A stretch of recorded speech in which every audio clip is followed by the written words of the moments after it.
Saudara-saudari terkasih di dalam Tuhan Yesus Kristus, semoga kita semua dalam keadaan sehat bersama keluarga. Saat ini marilah kita mendengarkan bacaan kitab suci dan renungan harian Minggu 5 September tahun 2021. Bacaan pertama. Bacaan dari kitab Yesaya. Katakanlah kepada orang-orang yang tawar hati, kuatkanlah hatimu, jangan takut. Lihatlah, Allahmu akan datang dengan pembalasan dan ganjaran. Ia sendiri datang menyelamatkan kamu. Pada waktu itu, mata orang-orang buta akan dicelikan, dan telinga orang-orang tuli akan dibuka. Pada waktu itu, orang lumpuh akan melompat seperti rusa, dan mulut orang bisu akan bersorak-sorai. Sebab mata air memancar di padang gurun, dan sungai di padang belantara. Tanah pasir yang hangat akan menjadi kolam, dan tanah gersang menjadi sumber-sumber air. Demikianlah sabda Tuhan. Syukur kepada Allah. Bacaan kedua. Bacaan dari surat Rasul Yakobus.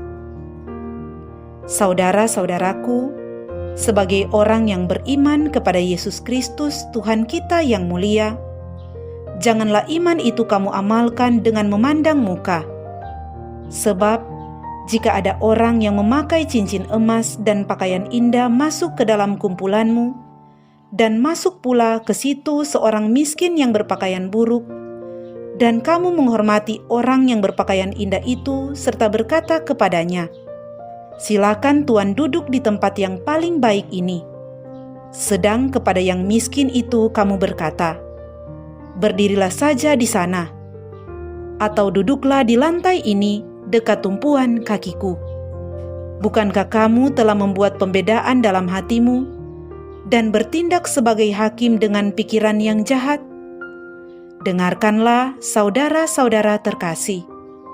Bukankah Allah memilih orang-orang yang dianggap miskin oleh dunia ini untuk menjadi kaya dalam iman dan ahli waris kerajaan yang telah dijanjikannya kepada siapa saja yang mengasihani Dia? Demikianlah sabda Tuhan. Syukur kepada Allah. Bacaan Injil. Inilah Injil Yesus Kristus menurut Markus. Dimuliakanlah Tuhan. Sekali peristiwa, Yesus meninggalkan daerah Tirus dan lewat Sidon pergi ke Danau Galilea di tengah-tengah daerah Dekapolis. Di situ orang membawa kepadanya seorang tuli dan gagap dan memohon supaya Yesus meletakkan tangannya atas orang itu. Maka Yesus memisahkan dia dari orang banyak sehingga mereka sendirian.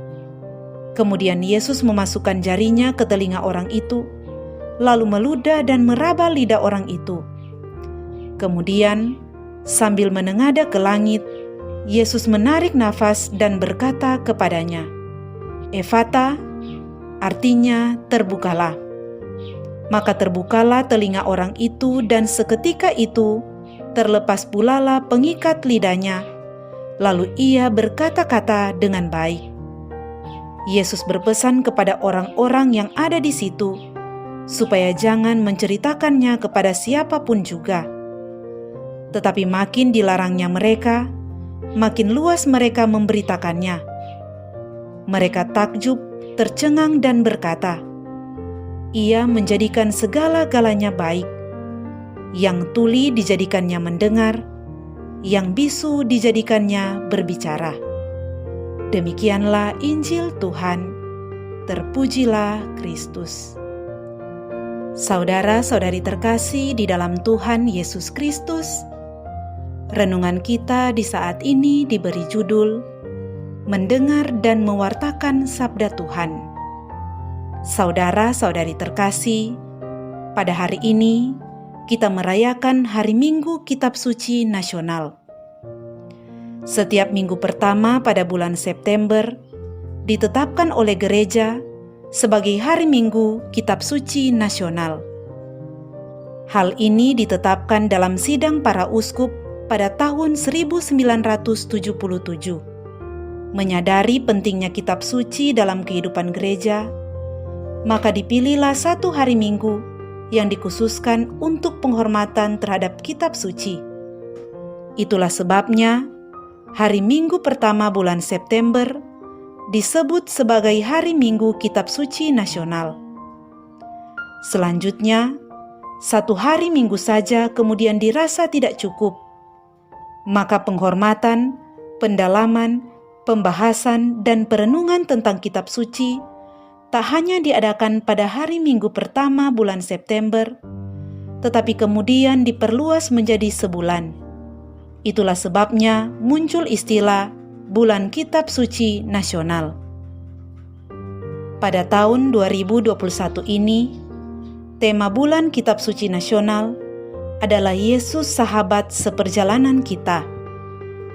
Suatu inspirasi yang berasal dari perjalanan dua orang murid Yesus ke Emmaus. Saudara-saudari terkasih, pada bacaan Injil kita hari ini diambil dari Injil Markus yang berbicara tentang Yesus yang menyembuhkan seorang tuli. Dibantu oleh orang lain, penderita tuli itu dibawa kepada Yesus, dan Yesus pun memisahkannya dari orang banyak dan menyembuhkannya. Amat menarik kisah ini, bahwa penyembuhan telinga orang yang tuli itu ternyata berkaitan dengan penyembuhan lidah orang tersebut, karena orang tersebut juga tidak mampu berbicara. Jadi sebenarnya ini adalah penyembuhan seorang bisu dan tuli. Sudah jelas, orang ini tak mampu mendengar dan berbicara. Keduanya amat berkaitan. Bagaimana seorang bisu berbicara normal jika ia tidak bisa mendengar? Mendengar bagi Tuhan Yesus adalah penting dan mendapatkan tempat pertama dalam cara penyembuhan. Tuhan Yesus memasukkan jarinya ke dalam telinga orang itu terlebih dahulu. Sesudah itu, barulah Tuhan Yesus meraba lidah orang itu. Kemudian berkata, "Efata," yang berarti terbukalah. Demikianlah perkataan Tuhan Yesus dan sembuhlah orang itu. Telinga bisa mendengar dan mulut bisa berbicara. Tidak mengherankan bahwa orang yang menyaksikan peristiwa ini menjadi sangat takjub dan tercengang-cengang serta memuji-muji Tuhan Yesus. Saudara-saudari terkasih, saudara-saudari terkasih, mengapa kisah penyembuhan orang bisu dan tuli mendapat perhatian secara khusus dari Markus pengarang Injil? Sebab telinga untuk mendengar dan mulut untuk berbicara ini merupakan organ yang sangat penting dalam tubuh manusia. Betapa susahnya jika orang tidak bisa mendengar, maka juga tidak bisa berbicara. Berkali-kali dalam Injil, Tuhan Yesus berbicara soal telinga. Tuhan Yesus berkata, "Barang siapa bertelinga, hendaklah ia mendengar." Dalam Injil Lukas bab 12, Tuhan Yesus juga berkata, "Apa yang kamu bisikan ke telinga di dalam kamar, akan diberitakan dari atas atap rumah." Dengan sabda Yesus ini, menjadi jelas bahwa tujuan penyembuhan telinga itu bukan hanya supaya orang itu dapat mendengar secara fisik, tetapi lebih-lebih supaya orang itu punya kepekaan terhadap apa yang dikatakan oleh orang lain, dapat memahami dan menilai apa yang didengar, dan akhirnya mampu mendengarkan sabda Tuhan itu sendiri. Jika orang dapat mendengar dengan baik, ia juga akan berbicara dengan baik. Maka kita pun, jika mampu mendengarkan dan mampu memahami sabda Tuhan, barulah kita akan mampu mewartakan dan menyampaikan kepada orang lain. Hari Minggu Kitab Suci ini mengajak kita untuk mendengarkan sabda Tuhan dan berbicara, dalam arti mewartakan sabda Tuhan itu melalui pengajaran dan praktik hidup nyata. Marilah kita gunakan telinga dan mulut kita untuk menjadi pendengar dan pewarta sabda Tuhan yang setia, sehingga semakin banyak orang yang beroleh kabar keselamatan. Semoga demikian. Amin.